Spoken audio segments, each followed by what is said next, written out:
सरकारी योजनाएं अक्सर लोगों तक पहुंचने से पहले फाइलों और दफ्तरों के चक्कर में उलझ जाती हैं। लेकिन अगर प्रशासन खुद गांव की चौपाल तक पहुंचे, लोगों की समस्याएं सुने और मौके पर ही उनका समाधान करे, तो शासन और जनता के बीच की दूरी काफी हद तक कम हो सकती है। उत्तराखंड के चंपावत जिले में कुछ ऐसा ही देखने को मिला, जहां प्रशासन ने गाँव में पहुंचकर न केवल लोगों की शिकायतें सुनी, बल्कि कई समस्याओं का तत्काल समाधान भी किया। मुख्यमंत्री पुष्कर सिंह धामी के निर्देशानुसार चल रहे सेवा पखवाड़ा के तहत जन जन की सरकार जन जन के द्वार अभियान के अंतर्गत विकास खंड चंपावत की ग्राम पंचायत झालाकुड़ी में बहुउद्देशीय जन समस्या निवारण शिविर का आयोजन किया गया। जिलाधिकारी मनीष कुमार की अध्यक्षता में आयोजित इस शिविर का उद्देश्य दूरस्थ ग्रामीण क्षेत्रों तक सरकारी सेवाओं और योजनाओं का लाभ सीधे लोगों के घर द्वार तक पहुंचाना था। शिविर में ग्रामीणों ने बढ़ चढ़कर हिस्सा लिया और अपनी समस्याएं प्रशासन के सामने रखी। कुल 47 आवेदन, मांग और शिकायतें प्राप्त हुई। इनमें श्रम कार्ड, पेयजल, सड़क, बिजली, सोलर लाइट, गौशाला निर्माण, घेर बाढ़, मंदिर सौंदर्यीकरण और प्रधानमंत्री आवास जैसी विभिन्न समस्याएं शामिल थी। जिलाधिकारी ने कई मामलों का मौके पर ही समाधान किया, जबकि शेष मामलों के लिए संबंधित विभागों के अधिकारियों को समयबद्ध कार्रवाई के निर्देश दिए। इस शिविर की सबसे बड़ी खासियत ये रही कि ये केवल शिकायत सुनने तक सीमित नहीं रहा, बल्कि विभिन्न विभागों ने अपने अपने स्टॉल लगाकर लोगों को सरकारी योजनाओं का लाभ भी उपलब्ध कराया।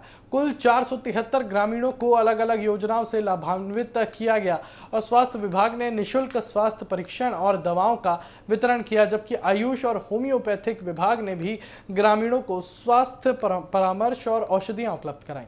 इसके अलावा ग्राम्य विकास, समाज कल्याण, महिला और बाल विकास, उद्यान, पशुपालन, मत्स्य पूर्ति और अन्य विभागों ने भी मौके पर प्रमाण पत्र जारी किए और विभिन्न सरकारी सेवाएं उपलब्ध कराई। इससे ग्रामीणों को अलग अलग कार्यालयों के चक्कर लगाने की आवश्यकता नहीं पड़ी और एक ही स्थान पर कई सुविधाएं मिल सकी। शिविर के दौरान ग्रामीणों ने अपनी स्थानीय समस्याएं भी जिलाधिकारी के सामने रखी। नौलापानी निवासी शंकर दत्त जोशी ने बरसात के दौरान स्कूली बच्चों के लिए वाहन सुविधा की मांग की। वहीं जौल की प्रेमा बोहरा ने हैंडपंप, सार्वजनिक शौचालय और सोलर लाइट की आवश्यकता बताई।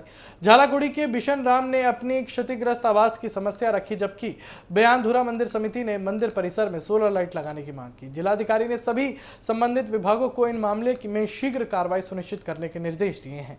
कार्यक्रम के अंत में जिलाधिकारी मनीष कुमार ने कहा कि सेवा पखवाड़ा का उद्देश्य यही है कि सरकार की योजनाएं और प्रशासनिक सेवाएं अंतिम व्यक्ति तक पहुंचे और कोई भी पात्र नागरिक लाभ से वंचित न रहे। उन्होंने पौधारोपण कर पर्यावरण संरक्षण का संदेश भी दिया और लोगों से विकास के साथ साथ प्रकृति के संरक्षण में भी सक्रिय भागीदारी निभाने की अपील की। अब सवाल यही है कि क्या इस तरह के जन समस्या निवारण शिविर प्रशासन और जनता के बीच भरोसे को और मजबूत करेंगे, और अगर ऐसे प्रयास लगातार जारी रहे तो निश्चित रूप से ग्रामीण क्षेत्रों में शासन की पहुंच और लोगों का विश्वास दोनों मजबूत होंगे।